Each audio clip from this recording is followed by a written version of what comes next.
Olá, buscadoras e buscadores. Esse é mais um episódio do nosso podcast Autoconhecimento Sem Tabu. A gente está voltando aí depois de um tempo sem episódios novos e hoje eu, Isabela Cortes, que guio aqui o nosso podcast, estou recebendo uma convidada muito especial que está aqui com a gente hoje, que é a Rafaela Canito. Eu chamo ela de Rafa para os mais íntimos. E hoje a gente vai falar aqui sobre algumas coisas bem importantes, principalmente para o mundo empresarial e para outras pessoas também que têm interesse em saber mais, né, sobre esse mundo corporativo e com um enfoque maior na autenticidade do desenvolvimento pessoal dentro desse contexto. Então, seja bem-vinda, Rafa. Obrigada, Bela, pelo convite. Estou muito honrada com ele, porque é a abertura de uma nova temporada do seu podcast e por ter sido considerada por você uma pessoa apta a falar sobre esse assunto, para os seus ouvintes, que eu sei que são muito sensíveis e muito conectados com o desenvolvimento pessoal. Então, é uma honra para mim estar aqui, assim, de verdade. E falar de autenticidade no meio corporativo é muito desafiador, porque é muito difícil ser autêntico num ambiente assim. Então, faz parte do meu processo de vida, não tem coincidência. Não é à toa que eu acho que você me convidou para estar aqui hoje, mas é um processo de vida. Então, qualquer coisa que a gente conversar aqui, eu queria já fazer uma ressalva que tem a ver com as percepções que eu tive até aqui. Pode ser que amanhã eu já pense em outras coisas. Provavelmente será assim, porque essa conversa certamente já vai ser em alguma medida transformadora para mim, né? Em algum lugar. Então, vamos lá. Ótimo, Rafa, é uma honra para a gente. Bom, primeiro eu gostaria que você se apresentasse um pouco para a gente, contando um pouco da sua história, da sua caminhada. Claro que é tudo vida, né? Mas a sua caminhada nesse enfoque profissional, porque a gente vai falar um pouco mais do contexto corporativo. Então, como que é que você ingressou? Como que é um pouco da sua história? Fique à vontade para você contar as partes que você achar mais interessante. Tá, eu não ensaiei nada, não improvisei nada, então vai vindo aqui o filme, né? O flash do filme da minha vida, eu acho que eu vou falar o que pode ser mais relevante para me contextualizar, para as pessoas entenderem as minhas percepções do lugar de onde eu vim, né?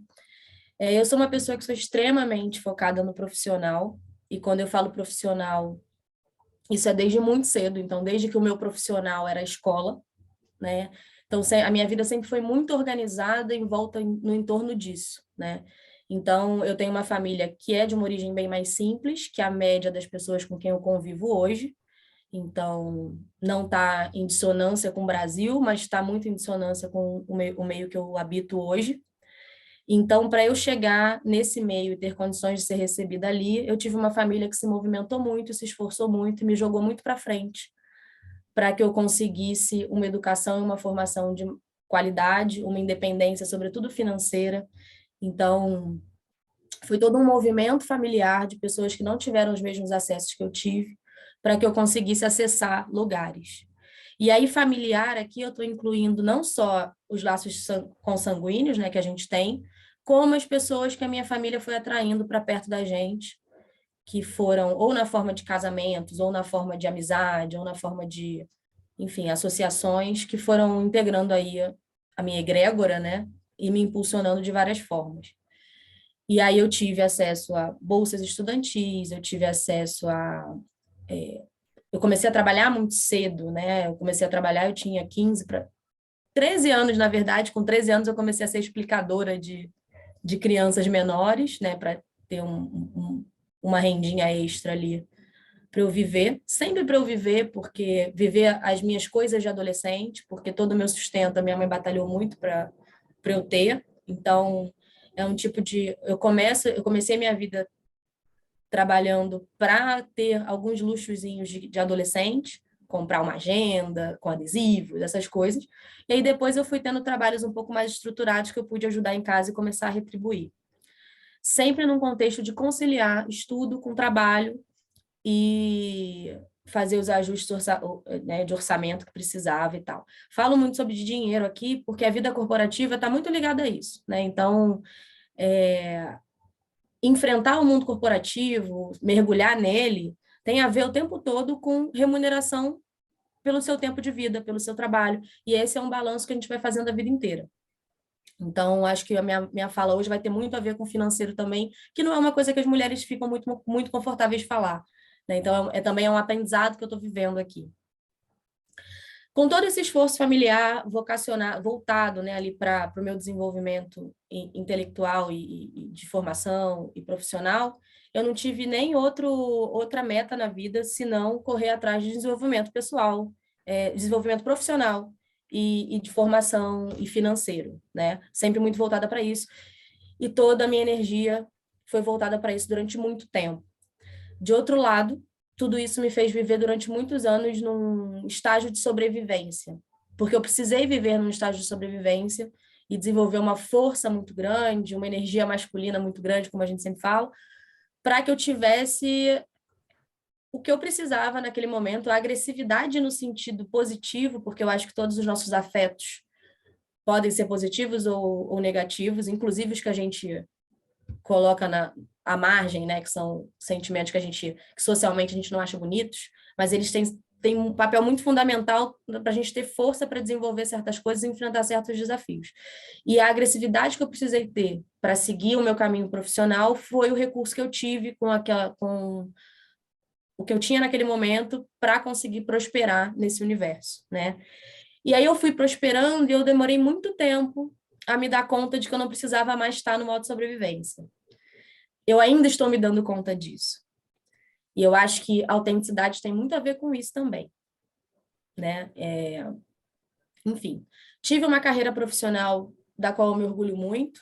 Eu fui aos pouquinhos entendendo e percebendo que lugar eu poderia ocupar, né? Então, eu comecei num escritório bem menor. Eu fiz primeiro estágio público, né, para ter a primeira oportunidade de emprego, muito nova, no iniciozinho da faculdade. Isso depois de já ter trabalhado bastante em outras áreas. Eu fiz curso técnico de química de alimentos, eu trabalhei em hospital, eu fui assistente de mágico quando eu tinha 14 anos.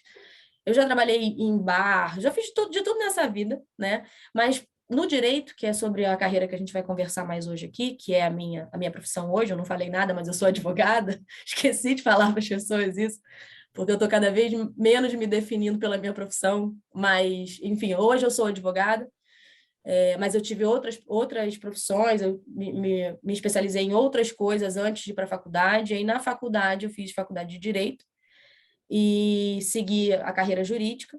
Comecei em estágio em órgãos públicos para conhecer um pouco da dinâmica da área jurídica. Eu acreditava no início da faculdade que o meu caminho seria fazer um concurso público, e eu acreditava nisso porque o estudo sempre foi o meu esteio, sempre foi o meu alicerce. E o que é mais fácil aqui? É mais fácil eu fazer relacionamentos e prosperar no mercado privado, ou é mais fácil eu sentar aqui sozinha, estudar pra caramba e passar? Sem dúvidas, para aquela Rafaela, seria muito mais palatável, muito mais fácil sentar, estudar e fazer uma prova, porque foi assim que eu vivi toda a minha vida de adolescente e de criança. Eu sempre fiz provas, passei em vestibulinhos para ganhar bolsas, para passar no vestibular e conseguir fazer uma faculdade pública, porque do contrário eu não faria, porque minha família não tinha recurso financeiro para bancar uma faculdade, essas coisas. Então, eu estava muito acostumada já a estudar, fazer uma prova e passar, estudar, fazer uma prova e passar. Não passei em todas não, tá, gente? Algumas eu não passei, mas era o meu jeito de ter sucesso. E aí eu entrei na faculdade achando que esse jeito que ia se aplicar, e eu fui fazer um estágio num órgão público, num tribunal de justiça. Eu sou do Rio de Janeiro, foi no TJ do Rio de Janeiro. E lá eu tive a percepção de que aquilo não tinha muito a ver com quem eu era. Então, eu acho que foi minha primeira grande... Na verdade, eu tive uma primeira... Calma aí, eu vou voltar aqui o meu raciocínio, porque olhando a minha história agora, acabei de vir esse insight, tá, gente? Assim, olhando a minha história, eu fui topando as oportunidades que foram aparecendo. Então, assim, eu fui parar numa escola federal de química, porque foi a escola que eu consegui passar a federal pública, de qualidade. Eu passei para lá e passei para o Pedro II, que é uma escola generalista, na época era. E aí, como eu passei num lugar pior na Federal de Química, minha mãe, sempre meu norte, me falou: será que não é melhor você ir para a escola que você foi pior na prova, porque é sinal que ela tem mais a te oferecer, porque a outra você já está dominando, porque no Pedro II eu tinha passado em segundo lugar. Aí minha mãe foi me deu uma desafiada com isso, eu falei, você quer saber? Ela tem razão, e foi o melhor movimento que eu fiz na vida. Só que eu fui estudar uma coisa que não tem nada a ver comigo. E eu já tive lampejos de autenticidade naquela época, porque eu consegui atrair amigos e integrar um grupo que era totalmente artístico, totalmente de humanas, e a gente fazia várias peças de teatro, a gente transformou, enfim, um evento que tinha anual da escola, que era de experimentos químicos, inovações químicas, a gente transformou o laboratório num grande teatro e fez um negócio com efeitos especiais e tal. E aí lá eu integrei o Grêmio, representava as pessoas, eu era falante, sempre fui. E aí foi minha primeira experiência, assim, de como ser autêntico, como ser você num ambiente que é todo feito para ser uma outra coisa, que é todo preparado para um outro perfil de pessoa. Só que lá eu não tinha uma preocupação com o que as pessoas iam pensar, né? A gente estava ali todo mundo no mesmo barco, se descobrindo, se conhecendo, adolescentes, e muito naturalmente a gente criou isso. E aí a gente criou, eu digo que a gente criou, que ainda hoje os professores entram em contato com a gente para falar, vocês não querem vir aqui dar uma palestra de como vocês fizeram? Isso tem 20 anos, Bela. Aqui já revelando minha idade, isso tem 20 anos. E aí é muito interessante pensar agora, olhando para isso, falar, nossa, já tinha autenticidade ali.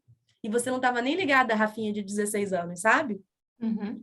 Então, esse foi o primeiro movimento, eu acho, de autenticidade. Depois, na faculdade, eu tentei fazer letras primeiro, porque eu sempre não me apercebendo de que lugares eu posso ocupar, do meu potencial, da minha potência, eu fui fazer letras porque eu não tinha condição de pagar um cursinho para tentar o vestibular de Direito, que era muito concorrido no Rio de Janeiro. E aí eu falei, não, para eu fazer uma faculdade, então eu vou fazer letras, porque eu adoro português, e eu adoro mesmo, e adoro literatura, e leio muito, sempre li muito. Eu era uma adolescente que lia 15 livros por mês, assim, porque eu morava longe da escola também, e aí eu ia lendo no ônibus, mas eu lia muito. E aí eu falei, vou fazer isso porque eu gosto disso. E aí eu fiz um semestre de letras na UERJ, que foi a faculdade que eu também cursei direito. E aí depois eu olhei e falei assim, opa, não é isso que eu quero. Eu adoro linguagem, eu adoro, mas não é isso, né? E isso é minha ferramenta, isso não é o que eu quero fazer. Vou tentar fazer o vestibular para direito. E aí fiz na miúda, escondido da minha mãe, escondido de todo mundo. Fiz o vestibular, trabalhei, juntei o dinheiro para as taxas, né, do vestibular e fiz o vestibular. E aí eu passei para o meu desespero, porque foi uma grande surpresa.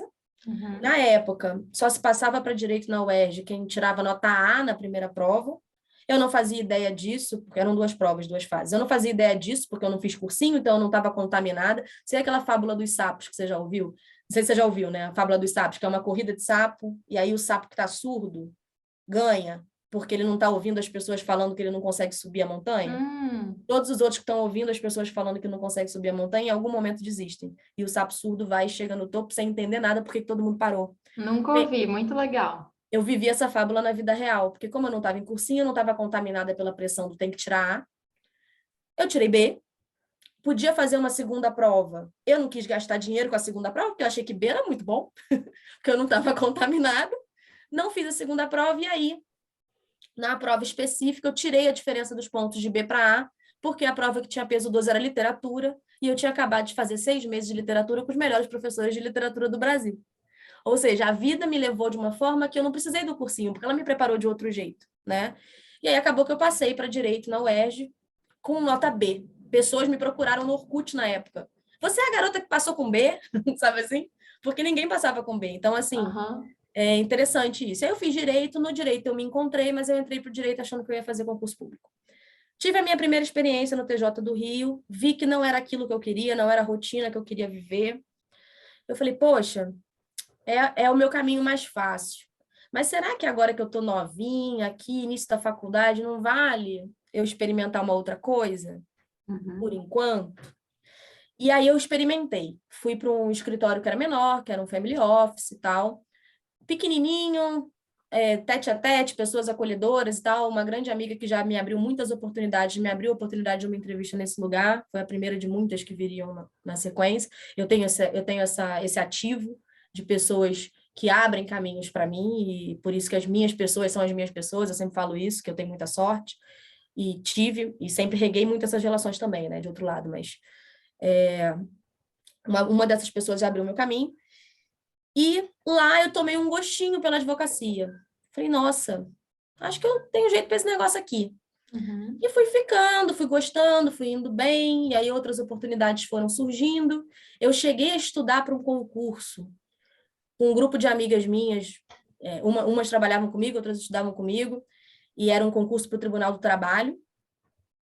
Cheguei a estudar para isso, fiz o curso, estudava com elas enquanto trabalhava.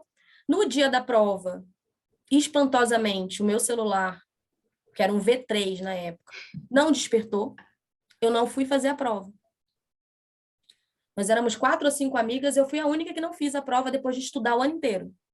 Porque o meu celular não despertou. Eu acordei com sol no rosto, eram 9 da manhã e a prova era às 8.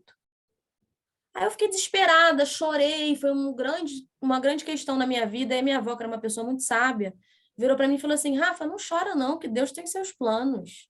Toda noite, quando eu durmo, eu rezo para que aconteça o melhor para você, não para que aconteça o que você quer. Provavelmente isso é o melhor para você. Então confia, entrega, porque a vida tem seus planos. E aí eu entreguei, superei e fui cada vez mais tomando gosto pelo escritório e tal. E fui mudando de escritórios, conhecendo pessoas, tendo portas abertas e tal, e a Uhum. coisa foi funcionando, e eu sempre me surpreendendo com a próxima oportunidade de uma coisa maior, né? Então, eu fui desse escritório para um pouco maior, que era boutique, mas era maior, já atendia mais pessoas jurídicas. Eu falei, caramba, eles me contrataram, que surpresa. Aí fiquei lá, falei, vou ficar aqui minha vida inteira. Esse sócio abriu um outro escritório, eu fui com ele, falei, cara, isso é minha vida inteira, me achei, é isso que eu vou fazer. E aí um amigo foi para um escritório que era de grande porte, famoso no Rio de Janeiro na época. Ele falou assim, Rafa, tem uma vaga aqui nesse escritório. Me dá teu Uhum. currículo para eu mandar? Esse menino tinha sido meu estagiário. Ou seja, pessoas abrem meu caminho, é impressionante. Aí eu falei, não, você tá doido? Não vou mandar meu currículo, eu não sirvo para esse lugar. Eles não vão querer, não, eu não tenho as credenciais que precisa. Aí ele falou, me manda o currículo, deixa que eles decidem se te querem ou não te querem. Tá bom. Mandei o currículo, eu não estava procurando emprego, eu era muito feliz nesse lugar que eu trabalhava. Uhum. Fui fazer a entrevista para ver o que ia acontecer. Como eu estava feliz onde eu estava, eu fiz a entrevista muito naturalmente, sendo muito Leve. leve. E aí o entrevistador na época me fez algumas perguntas técnicas, eu fui respondendo o que eu sabia e tal, não sei o quê.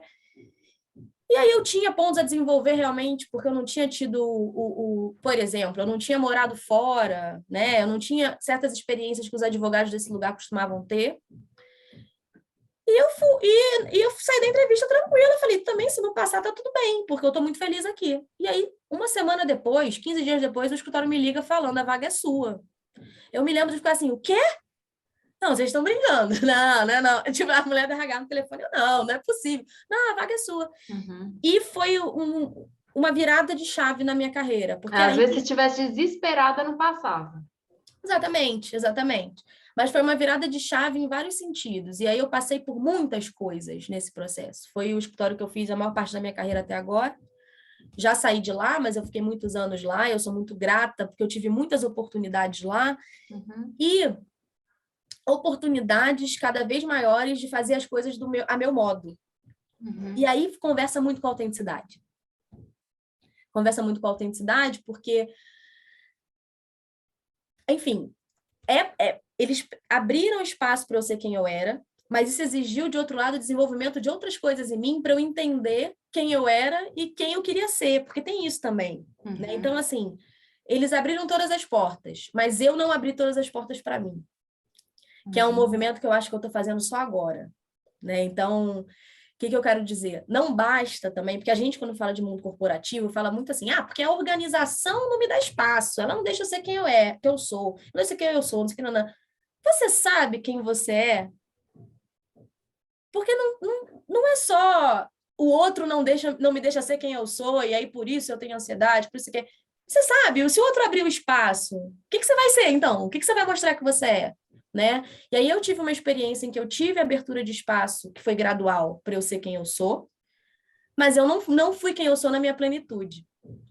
Eu me Uhum. escondi atrás de várias crenças e vários medos que eu sempre tive.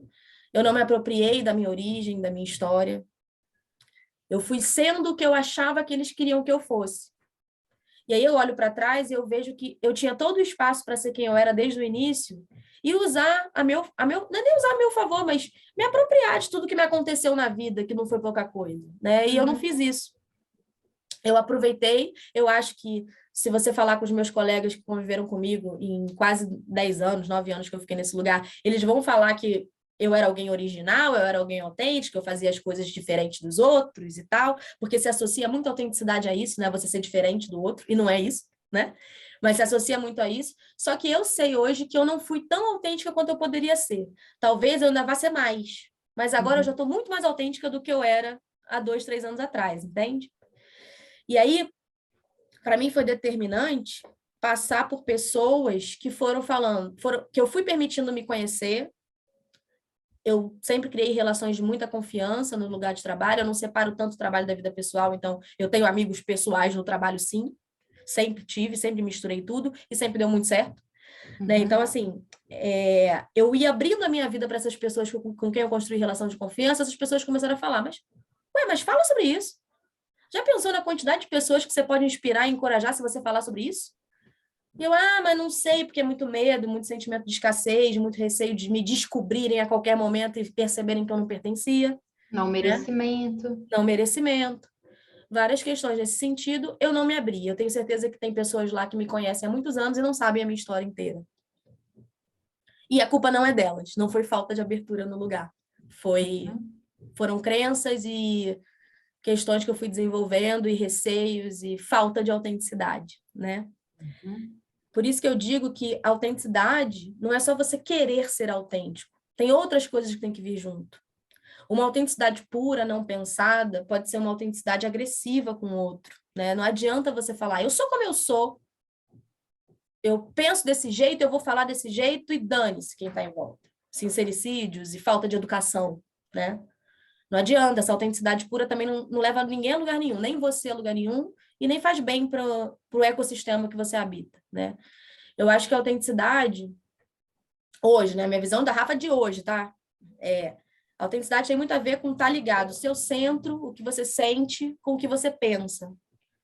Então, eu me percebo autêntica quando eu estou fazendo uma coisa que tem um alinhamento entre o meu ser e o meu dever ser, né? Porque a gente tem ideias que a gente vai desenvolvendo de como a gente acha na nossa mente que as coisas devem ser e tal, e aí nem sempre isso está alinhado com o que você sente. Então, por exemplo, alguém vai lá e fala assim, me dá o seu casaco, e aí você desenvolveu a crença de que você precisa ser uma pessoa solidária, só que você está com frio. Mas você dá o casaco, que você pensa, eu tenho outro casaco em casa, mas você se machucou um pouquinho ali.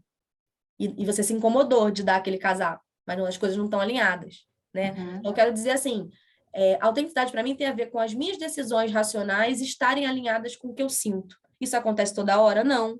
É um exercício. E qual é esse exercício? Autoconhecimento. Então, assim, se eu não me conheço, se eu não invisto em conhecer cada pedacinho de mim e quem eu sou, eu não consigo ser autêntico, porque eu não consigo alinhar o que eu penso com o que eu sinto. É muito difícil, é muito desafiador. E você tem que alinhar o que você sente com o que você pensa e com o seu entorno. Porque a gente é uma coisa só, a gente está conectado num ecossistema, natureza. Você fala muito, né, Bela, que a vida é uma dança, e ela é uma dança mesmo. Só que ela é uma dança num ritmo perfeito. E aí ninguém sai do passo ali, porque se você dá um passo que é muito agressivo com o outro vai dar um passo para trás na exata medida para as coisas ficarem sempre equilibradas. Então, a autenticidade também tem a ver com adaptabilidade. Então, você tem algumas camadas aqui, né? Basta ser autêntico, falar, ser sincero? Não basta. Você tem que ter respeito com o que está em volta. Esses tem que ter que eu estou usando aqui é força de expressão, tá? Cada um faz o que quiser. Mas, idealmente, para mim, né, o que faz sentido para a Rafa de hoje, de 2022, ser autêntico é muito legal, mas só vai ser muito legal se você tiver a capacidade de adaptar quem você é ao seu entorno.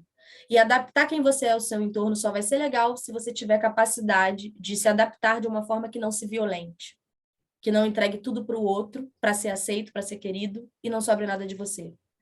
A vida, então, para você conseguir a adaptabilidade com autenticidade, sem se violentar, você tem que ter autoconhecimento para poder usar todos os recursos que você tem na sua vida, no seu íntimo, no que você já desenvolveu, a seu favor. Porque você vai... A gente... O que eu acho que tem que ter? Tem que ter uma constância na vida. A vida não é constante É flexível demais, tudo roda, tudo gira, tudo muda, estabilidade é ilusão. O que que pode ser menos estável na sua vida? O que que pode ser mais constante? Quem você é. Embora hoje você seja uma pessoa, amanhã você seja outra, você está sempre se desenvolvendo. Mas a constância em todas as suas experiências é a sua presença. Todas as suas experiências têm o quê? Você. Essência. Né? Você. Aí a gente chama você como a gente quiser. Essência, alma, presença, né? O que for.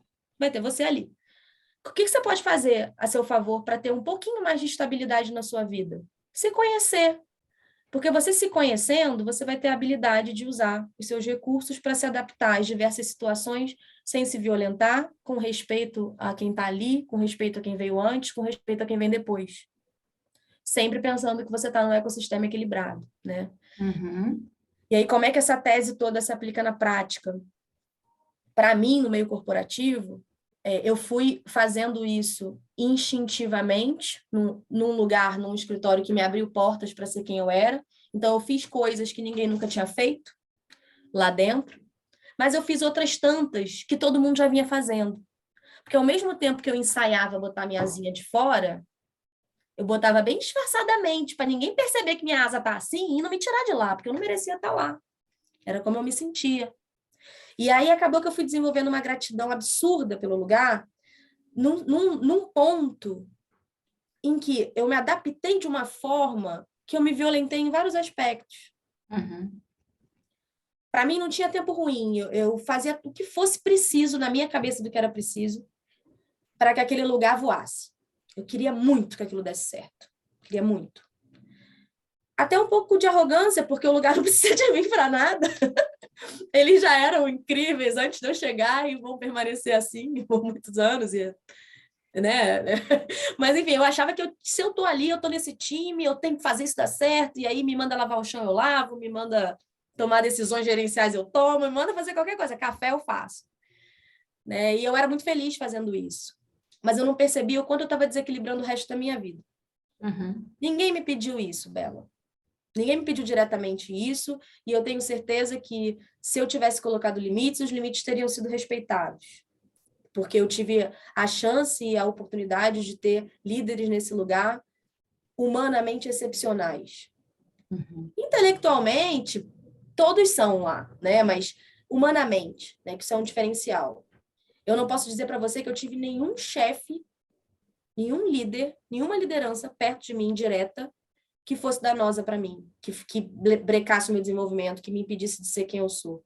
A vida foi me empurrando para me assumir como eu sou, né? E aí, por isso que eu olho para trás e falo assim, poxa, tudo que eu não disse porque eu tinha algum medo. Não foi porque me impediram de dizer. E quando eu saí de lá, que eu fui para uma outra oportunidade profissional, uma das sócias que é brilhante lá, que não foi minha líder direta, falou assim para mim, Rafa, diga mesmo tudo que você sente. Diga mesmo, porque o que a gente não diz, a gente não sabe para onde foi. Então, diga sempre.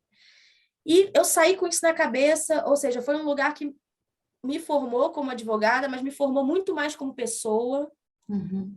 Um lugar que eu tenho muita gratidão e que eu saí com pílulas de preciosidade para ir para um outro lugar. E eu já cheguei nesse outro lugar encarando assim, agora eu tenho uma folha em branco, uma Rafaela que se conhece muito melhor, conselhos e recomendações de pessoas que eu admirava que foram muito fundamentais. Eu tenho uma oportunidade. Eu não estou mais presa a uma reputação que eu construí. Eu posso fazer o que eu quiser aqui, né? E aí que eu acho que a autenticidade está assumindo o ápice na minha vida, porque ela está chegando, ela está acontecendo no meu dia a dia, mas muito porque eu estou num processo terapêutico longo já de mais de 2 anos, né? Um processo terapêutico longo que está me mostrando quem eu sou, que está me fazendo ter consciência de quais são os meus recursos, quais são as minhas fragilidades, o que eu preciso desenvolver, o que não, para eu me apresentar num lugar de uma forma muito mais útil. E não útil assim, nossa, precisam muito de mim, quero que precisem de mim. Não, útil à sociedade que compõe aquilo ali, a egrégora que está ali. É uma utilidade que vai muito além do dinheiro. E aí, finalmente, eu cheguei num ponto da minha carreira em que o dinheiro é importante, mas ele não é o norte. Veja que eu fui contando que o tempo todo eu fui fazendo coisas profissionais, e aí qualquer coisa profissional, porque eu precisava ascender profissionalmente para ter mais dinheiro, para ter independência, para ter, né? E aí hoje eu estou percebendo que talvez não, eu acho que eu tenho certeza disso, eu vou falar aqui sem falsa modéstia. Existe um lugar para mim, é legítimo eu ocupar esse lugar, e esse lugar não é um lugar mediano. Verbalizar isso aqui está sendo de uma coragem, para mim, absurda. Um processo. Uma coragem absurda colocar isso aqui para fora, mas isso que eu estou dizendo aqui está alinhado com o que eu estou sentindo. Uhum. Vivi um luto terrível quando eu mudei de organização para organização nova. Fiquei sofrendo. Ai, meu Deus, eu era tão feliz lá. O que aconteceu com a minha vida? O que aconteceu com a minha carreira? E aí parei para falar, cara, por que eu estou sofrendo tanto? Vamos lá, o que eu vou fazer com a minha vida? E aí, eu já vim. Vamos ou não vamos? Recebi mensagens, falas de pessoas, insights, sonhos, mil coisas. Sabe o que eu vou fazer com a minha vida? Eu vou fazer isso aqui direito, né? Já que eu vim para cá, eu vou fazer isso aqui direito. Aí eu comecei a olhar, eu olhei o meu entorno, o ambiente, olhei a minha história, o repertório que eu tenho, o que eu quero fazer com a minha vida. Pensei, eu quero inspirar pessoas, eu quero ajudar pessoas a viverem esse processo, eu não quero. O que eu quero fazer? Eu quero ganhar dinheiro? Eu quero ser, eu quero alimentar o meu ego pra caramba e ser a melhor advogada do Brasil? Eu quero ser sócia de um lugar a qualquer preço, porque é o caminho natural. O que o meio corporativo fala para você? O meio corporativo fala assim: seja ambicioso, se dedique, corra atrás do que você quer, mas queira o ápice. É o tempo todo mensagem assim: queira o ápice, queira o ápice, queira o ápice. Só que o ápice que as pessoas pensam que é o ápice é você chegar lá e botar o nome do teu escritório, o teu nome na porta do escritório maior do Brasil. Uhum. Aí eu fiquei pensando, esse é o meu ápice? Quando a Rafaela de 12, 13 anos virava à noite acordada estudando para passar numa prova para o ensino médio, era isso que a Rafaela estava pensando? E aí eu me dei conta que não, aquela Rafaela estava pensando em ter uma vida confortável. Estava pensando em ter uma vida segura, porque eu tive uma história de muitas inseguranças e me emociona falar disso. A gente pode conversar um pouco mais sobre isso, porque hoje em dia eu tenho muito orgulho da minha história, eu me aproprio dela e não tenho a menor vergonha de contar. Mas eu tive muita instabilidade na infância, então tudo que eu queria era estabilidade. Então, a estabilidade que eu queria, eu já tenho. Então, eu preciso continuar me matando? Uhum. Não, concluir, não preciso. Eu estou contando para vocês aqui o meu processo, tá? Tudo isso, anos, choradeira, confusão, gritaria, né? Falei, não preciso. Então eu não quero ser sócia de uma grande banca de advocacia do Brasil? Calma aí, não, eu quero sim. Eu não quero é que levem minhas tripas no negócio. Daquele jeito. Eu não quero a qualquer preço, porque tem um preço. Né? E aí eu venho num trabalho de avaliação, de otimização de recursos e potencialidades. Eu parei para ver o que eu sou, quem eu quero ser, as pessoas que eu quero ter do meu lado. E eu comecei a tomar decisões com base no ser humano que eu quero ser. Não com base no dinheiro que eu vou ganhar ou no cargo que eu vou ter. Então, eu vou ser quem eu sou. Quem eu acho que é melhor ser, pela minha percepção da vida atual. Fazer os movimentos que eu faria independentemente de ter uma cota a mais a menos numa sociedade. E, se o lugar que eu tiver valores compatíveis com os meus, essa vaga de sociedade ou do que for vai se abrir para mim. Uhum. Porque eu vou, aí sim, isso é affectio societatis, que a gente fala em direito, né? A gente fala muito em direito que para quem não é da área do direito, para você fazer uma sociedade com alguém, ter uma empresa e tal, existe um componente que é affectio societatis, que é assim, aquele afeto de estar associado. Sociedade é um casamento. Uhum. É um casamento, você vincula a sua vida de outras pessoas. Né? Então, o que é o affectio societatis real? Para ser real, essas pessoas têm que me conhecer, têm que saber quem eu sou. Eu não posso fingir que eu quero ser um workaholic, que faço tudo que o mercado quer que eu faça e ajo de acordo com os valores que o mercado quer que eu haja, ou que eu trabalho todos os fins de semana, ou que eu quero trabalhar todos os fins de semana. Eu preciso que eles saibam quem eu sou, o que eu quero, quais são os meus valores, o que eu acredito. Se hoje eu acredito numa vida equilibrada, se hoje é isso que eu quero, eu vou tentar o máximo que eu puder passar para a minha comunidade ali na qual eu estou inserida, que é possível ter uma vida equilibrada e entregar um trabalho de excelência. Que talvez não estar com todas as minhas horas do dia ocupadas com 1000 distrações possa ser o grande segredo para que eu tenha uma ideia excelente de um planejamento para alguém, de uma ação judicial para alguém. Eu preciso ter tempo para olhar para a minha equipe e falar, fulano não está bem com alguma coisa. Ou fulano está desperdiçando um determinado skill que fulano pode aproveitar e potencializar muito. Eu acho que eu já acreditei que sucesso era eu superar todas as metas do escritório. Então, assim, eu tenho uma meta de receita de 100, então eu vou trabalhar para entregar 140. Hoje eu não acredito mais nisso. Eu não acredito mais no processo individual. Eu não acredito mais na competição, no espírito competitivo, como algo que dê certo e que seja promissor dentro de uma família só, que é como eu vejo a organização que eu estou inserida.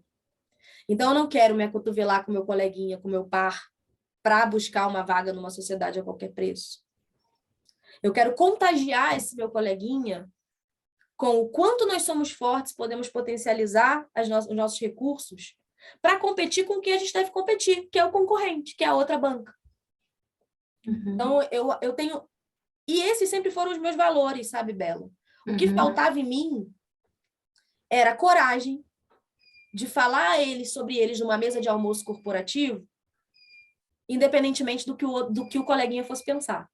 E hoje eu tenho essa coragem. Nada na minha vida... Assim, eu tenho muito orgulho, como eu falei, da minha trajetória profissional, eu tenho orgulho de onde eu estou hoje.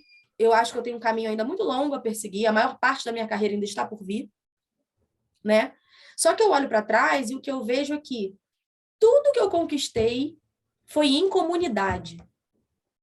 Eu sou uma pessoa que sou muito focada, eu sou disciplinada, eu tenho um monte de característica boa para se desenvolver. Mas eu não fiz nada sozinha. Desde os selinhos do jornal que a minha mãe juntava para trocar por um livro do Machado de Assis quando eu tinha 11 anos, até a minha vaga hoje, num dos melhores escritórios de advocacia do Brasil, todo esse percurso, que dura 36 anos, que é a minha idade, eu não fiz nada sozinha.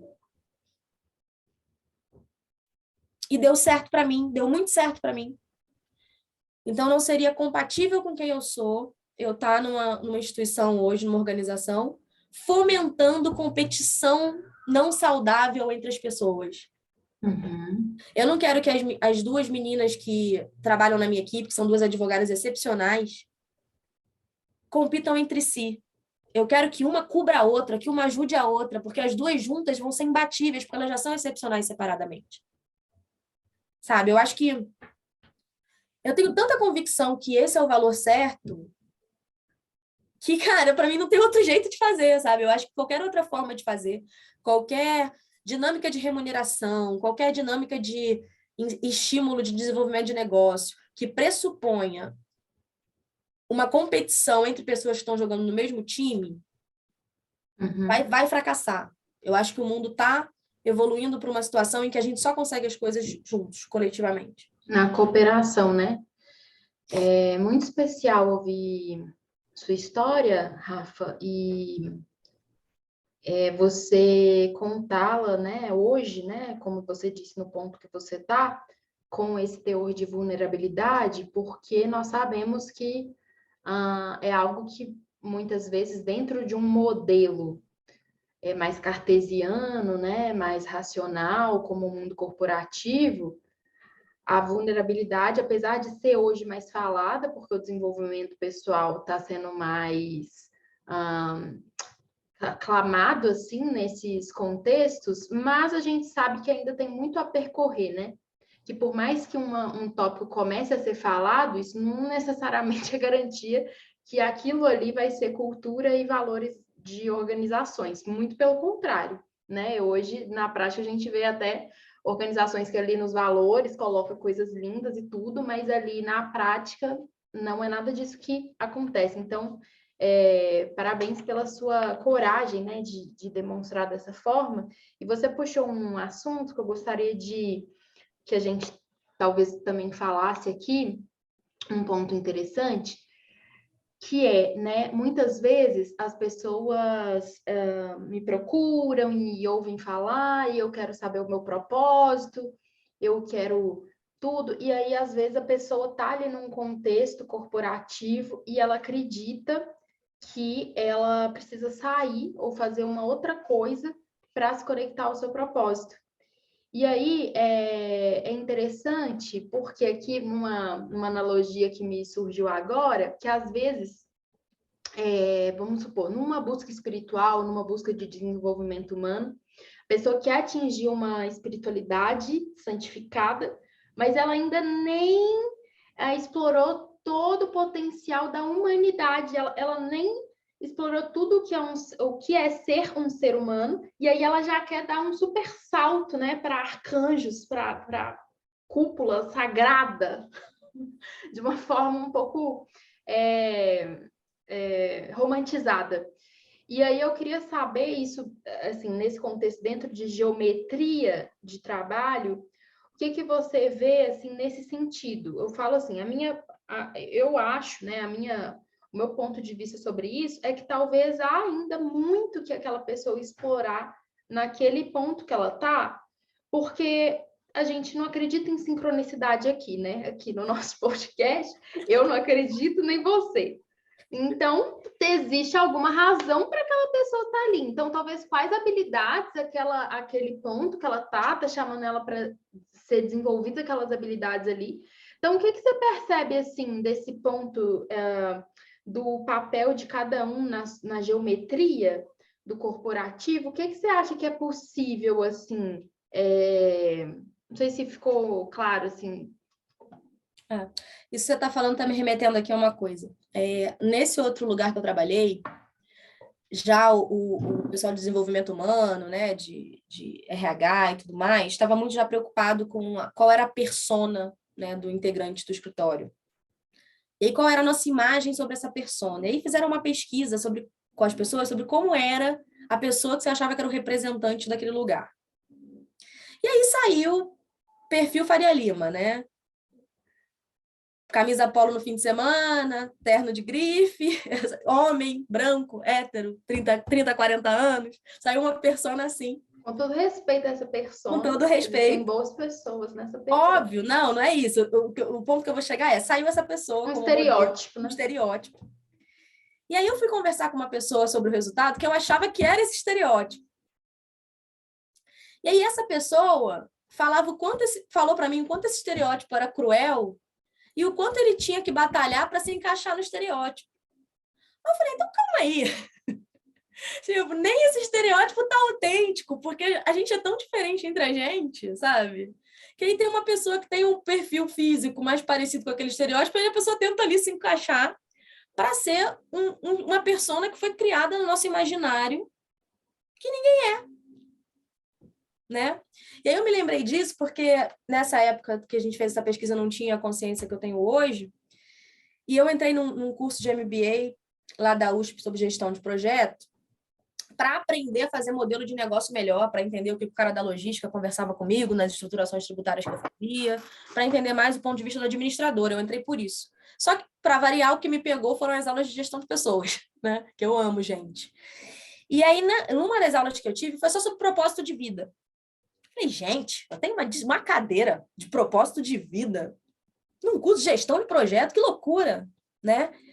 E foi uma das aulas que eu mais absorvi coisa. E o papel da facilitadora, da professora ali, era exatamente dizer, olha, propósito de vida nem sempre é você largar a organização que você está, porque do jeito que está funcionando você não concorda. E aí fazer uma outra coisa, ou você não serve para aquela carreira, você não serve para aquilo. Não tem nada a ver com isso. A organização, o mundo corporativo, gente, é sociedade, é gente com gente. Você tem um monte de CNPJ ali, mas é gente com gente. E gente com gente tá o tempo todo dançando. Tem dinâmica, tem mudança, né? E aquele papo, seja a mudança que você quer no mundo, seja a mudança que você quer no mundo corporativo. Você vai fazer isso cometendo sincericídio? Não, você vai ser demitido. Você vai fazer isso se apropriando de quem você é e entendendo onde você pode dar seu toque. Uhum. Quando eu Lembrando converso que a organização veio antes dela, né? que ela tem por que tá daquele jeito, mas você pode dar seu toque nas coisas. E aí é isso que eu tô te falando. Eu tô dando meu toque na minha vida. Se tiver match, vamos ter uma relação juntos muito próspera. Se não tiver, eu vou ser muito feliz porque eu sou quem eu sou e vou achar o meu lugar, o meu match em algum lugar. Né? Eu acho que é essa percepção que eu tenho hoje que eu não tinha antes. Eu achava que eu tinha que fazer tudo para ser aquela pessoa. E quando você acredita nisso, aquela pessoa, aquela persona que nem os caras que estão mandando no negócio são mais, né? Aquele imaginário que a gente criou, que vai aprisionando a gente, colocando a gente num quadradinho, tal, tal, tal. Você vai indo apertado ali, machucando, bolha da bolha, se apertar da bolha, e você vai, né? Com uma crença, uma coisa, e quando não é autêntico, as pessoas percebem, e aí elas repelem. E aí isso leva você se violenta tanto que leva você a uma crença de que o seu propósito não pode estar ali. Hoje eu não acredito nisso. Hoje eu tive repertório, eu tive acesso à informação, inclusive essa cadeira lá do curso que eu fiz, de MBA da USP, que é ótimo, inclusive, façam, quem tiver interesse. Em que a professora meio que mostrou para a turma que é possível encontrar propósito dentro da organização. Uhum. Que as coisas são flexíveis, as coisas mudam, por mais que uma organização tenha um perfil de maior rigidez. Pode ser rígido, mas todo mundo gosta de vida melhor. Todo mundo gosta de mais dinheiro. Pessoas com vida melhor geram mais dinheiro. Advogado é uma relação de pessoa, é uma profissão de pessoa.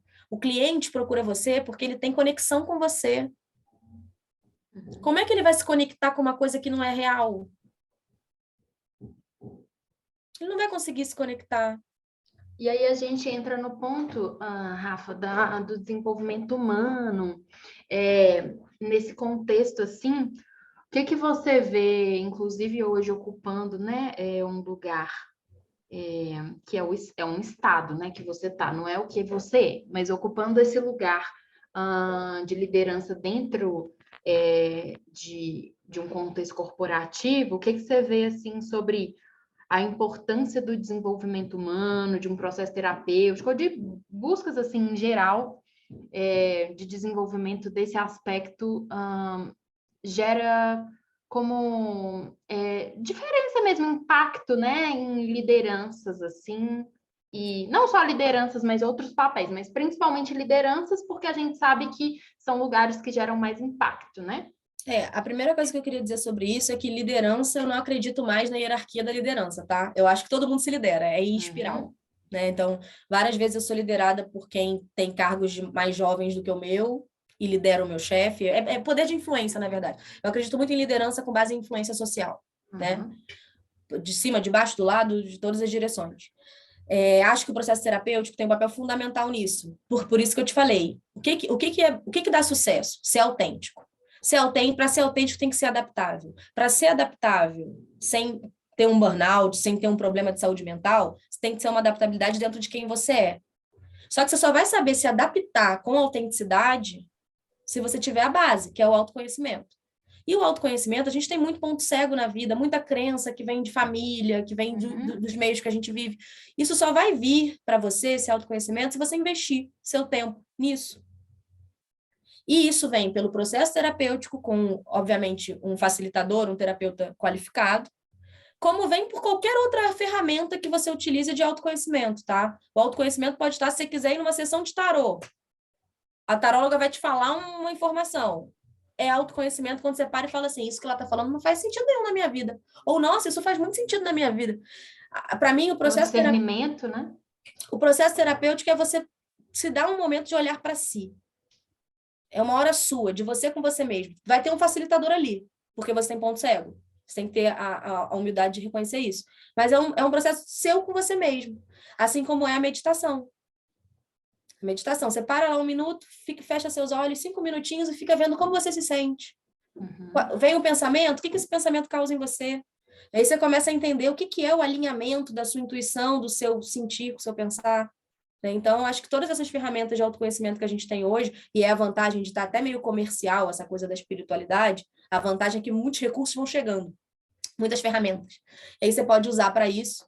E eu acredito muito que quanto mais você se conhece, você desenvolve o seu processo pessoal aqui na Terra, aqui o seu trabalho da vida inteira, mais você consegue achar propósito nas coisas de acordo com a situação que você tem.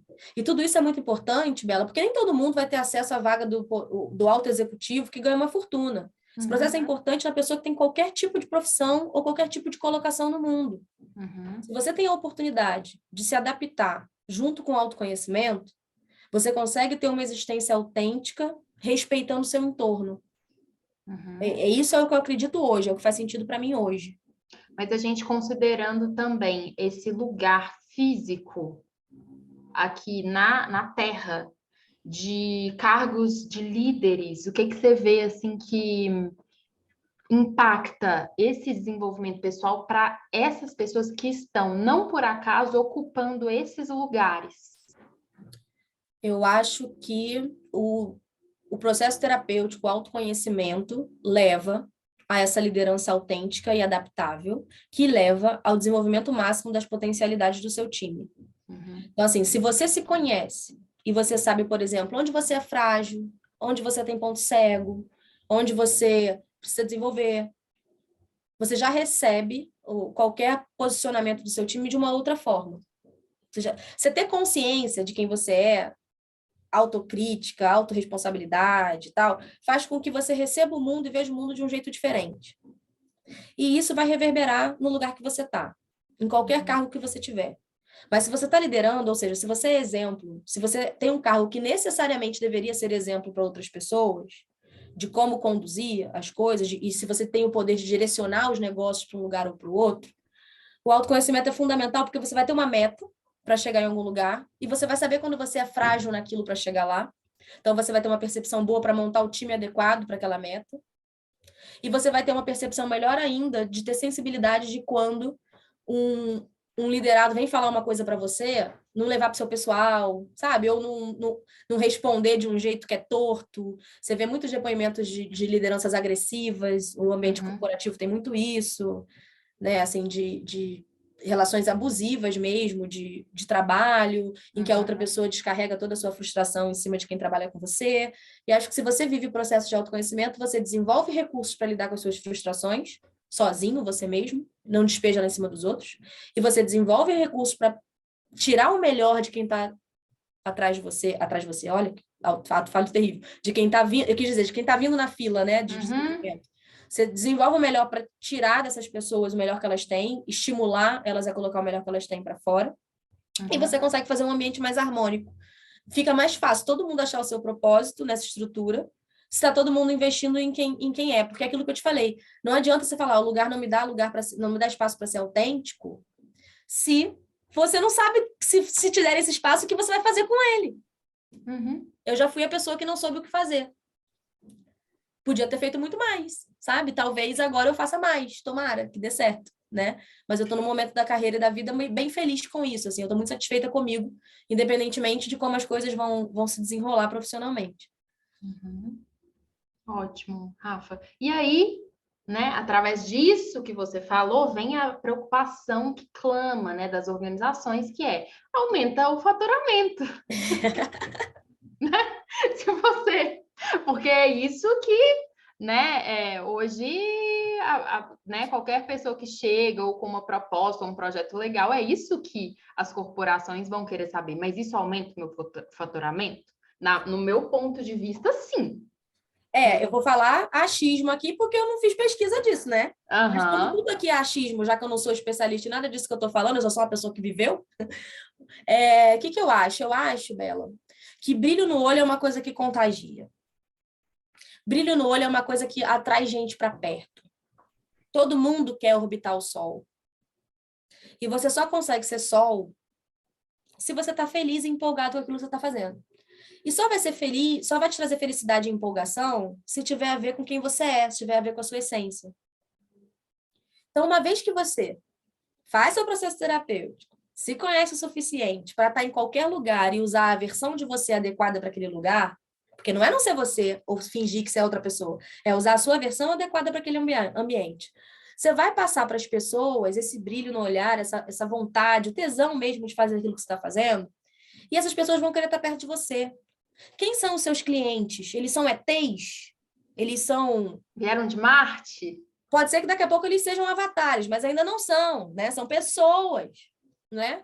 E essas pessoas vão querer estar perto de quem tem um brilho no olho. Então, acho que é um efeito em cadeia, sabe? Pouca gente percebe isso, a gente não é máquina. O meio corporativo ainda é um meio em que o principal recurso é o humano. Uhum. A gente fica o tempo todo fazendo manutenção em pecinha, a impressora nunca para, porque a gente está sempre botando um toner novo, mas a gente não para fazer o investimento que precisa na manutenção da gente mesmo, né? Eu parei para fazer esse investimento porque eu sou o meu recurso, né? Não adianta nada eu entregar tudo que eu tenho para outra pessoa e ficar sem recurso nenhum, né? E acho que ainda não aconteceu completamente, mas vai acontecer disso reverberar em faturamento. Por enquanto, assim, é só... O fato de você estar muito bem fazendo o que você faz, vivendo como você vive, atrai as pessoas para perto e acho que... Foi magnético. Fica magnético e, consequentemente, essas pessoas vão contratar você, entende? Uhum. E essa retenção não é de cliente só, essa retenção é do teu time. O teu time escolhe ficar todo dia, né? Todo dia eu escolho ficar na equipe do meu líder. Ninguém quer conviver com porre, com gente chata e grossa, né? E às vezes vai acontecer de uma pessoa não estar bem, ela vai ser chata e ela vai ser grossa Mas não dela. vai ser a regra. Não vai ser a regra. E quando for, a gente já se conhece, já construiu uma afinidade, uma interação tamanha, que você vai virar e vai falar assim, caramba, hoje você tá ácida, hein? Aconteceu alguma coisa? Precisa de ajuda? O que tá rolando? Né? E a pessoa que se conhece também vai falar, tô, né? Ih, desculpa, foi mal, não fala comigo hoje. São humanos, são todos seres humanos, vai todo mundo errar, né? Então, acho que autoconhecimento tem tudo a ver com isso. Porque senão, se você tá ácido no dia porque você tá ácido, porque você acordou de ovo virado, e a pessoa fala, você tá ácido, você fala, você que tá, e aí pronto. Aí acabou. Sabe? Acabou. Não, entendeu? Então, acho que o faturamento depende disso até em certa medida, né? Porque hoje em ser excelente, ter excelência no que você faz, não é mais determinante. Já foi tempo. Hoje em dia, tem muito mais gente excelente. Então, seu diferencial tem que ser outro. Tecnicamente. Tecnicamente, que eu digo. Seu diferencial tem que ser outro, né? Então, se as organizações não atentarem para isso logo, que tem que ter um diferencial humano aqui, elas vão ficar para trás. As organizações que não se atentarem para isso, né? Perfeito, Rafa. Ótimo, excelente. E a gente já está caminhando aqui para o nosso final. A gente poderia ficar aqui mais 12 horas, tranquilamente, porque a gente se conhece. Não, eu não tenho limite. E para a gente ir fechando esse nosso papo, que eu acho que vai ser muito, muito rico para quem estiver ouvindo, eu queria saber se, assim, se você tivesse oportunidade de que uma mensagem sua chegasse em todas as organizações assim empresariais, no formato que você trabalha hoje ou em outros formatos, mas nesse aspecto do corporativo, né? Dentro disso que a gente conversou, qual mensagem você deixaria? Difícil isso, né, Bela? Difícil porque eu acredito que se eu falar alguma coisa aqui, vai chegar em alguém, né? Então, mas eu acho que eu não queria falar uma coisa piegas, sabe? Mas assim, invistam, estimulem, né, as pessoas que integram essa organização a se autoconhecerem, para elas saberem mapear quem elas querem ser, que recursos que elas têm, porque elas vão conseguir olhar para a instituição e ver onde elas podem colaborar, né? Hoje em dia, eu tenho tentado enquadrar menos o meu time em estereótipos, e perguntar mais, ouvir mais qual é o tipo, quais são as ânsias, quais os desejos, onde é que eles querem chegar, né? Talvez se a gente ouvisse mais, a gente perdesse menos gente, a gente fizesse menos gente sofrer, a gente sofresse menos. Então, acho que se eu pudesse falar com todas as organizações do mundo agora, eu ia falar assim: abram os ouvidos, né? Escutem as pessoas e ajudem essas pessoas a se fortalecerem a ponto delas próprias identificarem os próprios recursos, delas não terem essa modéstia que ficam ensinando para a gente por aí, delas olharem e falarem assim: eu sou boa nisso, esse é o meu ativo, isso é bom, onde é que encaixa, né? Eu gostaria muito que o meu time, por exemplo, tivesse liberdade de falar assim para mim: Rafa, eu sou muito boa em fazer amigo. Onde é que eu consigo usar isso aqui no escritório? Eu sou muito boa em desenhar. Eu consigo usar isso aqui no escritório de alguma forma? Né? E você falou sobre criatividade no início. Né? Onde é que essa minha... eu falo muito bem em público. Será que isso ajuda em alguma coisa? Ajuda. Vamos pegar fulano, fazer um monte de vídeo aqui com pílulas de conhecimento, botar fulano para falar no YouTube. Talvez uma percepção desse código, né, que habita cada um de nós, que é um código próprio, né? Se a gente utilizar a linguagem aqui do mundo da Terra, um código de barras, como esse código ele pode ser aprimorado e utilizado em prol do código da organização que você está, né? Em prol de algo maior, talvez também. Sim, eu acho que se enxergar como um time, no sentido de que existe uma liderança nesse time, mas cada um tem o seu papel fundamental. Na geometria, né? Na geometria, isso é uma coisa fundamental, porque aí a pessoa que está, por exemplo, começando a carreira, o estagiário, por exemplo, que ele entra ali, ele acha que ele não sabe nada do jurídico ainda, ele está aprendendo, mas ele acha que ele não tem nada para complementar, né? Muitos estagiários pensam isso. Eu estou aqui só para absorver os códigos e aprender, os padrões. Mas não, às vezes vem um estagiário e ele tem um negócio ali de vida, uma experiência dele, que ele te dá uma ideia, que ele vê a coisa por outra perspectiva, né? Eu sou uma pessoa que eu acabo saindo um pouco das caixinhas. Eu fui estudar gestão de projeto, agora eu estou estudando regulatório, que eu sou tributário, nada a ver com isso. Mas eu gosto de ir estudando as coisas diferentes para ter ideias diferentes. Na bolha a gente emburrece um pouco, né? Limita, né? A gente vai seguindo os padrões, entra nesse negócio. Então, acho que se as organizações pudessem ouvir mais, se conhecer, porque a gente tem um negócio de pessoas, nos conhecermos mais entre nós, um vai colaborar com o desenvolvimento do outro. A minha equipe me ajuda muito a me desenvolver como líder. O tempo todo eles estão me dando os sinais de onde está certo, onde está errado. E pouca gente, eu não vou falar pouca gente que eu não sei, mas muita gente que eu conheci como líder, não olhava isso como se fosse uma coisa preciosa. Não olhava os sinais do que está acontecendo com a sua equipe como um feedback de que líder você está sendo. Né? A gente terceiriza, a gente fala assim, tem problema em casa. Tá fazendo muita coisa ao mesmo tempo. E às vezes é uma resposta, normalmente uma resposta da forma como você está conduzindo e sendo conduzido. Né? Então, acho que a escutativa ia ser uma boa. E a preocupação legítima e autêntica com o desenvolvimento do outro. Porque se você está preocupado em tornar o outro um profissional melhor, uma pessoa com mais recursos, né, mais adaptável e tal, olhar atento para a pessoa que está trabalhando com você, e aí não é só a sua microequipe, é um olhar para todo mundo que está em volta, todo mundo gosta de ser especial e de ser olhado. Né? Então, você tem mais chance de você ajudar aquela pessoa a ter um brilhinho no olhar e achar o propósito dela ali dentro. Excelente, Rafa. Muito, muito bom. Muito especial, né? Por mais que a gente se conheça há um tempo bom aí, uma estrada juntas. É sempre bom aprender, ouvir, né? Aprendendo coisas novas. E espero que tenha sido muito especial para você também. Queria te agradecer muito por hoje, por esse tempo aqui. O que eu sempre digo, que o tempo é o ativo mais caro que existe, porque é vida, né?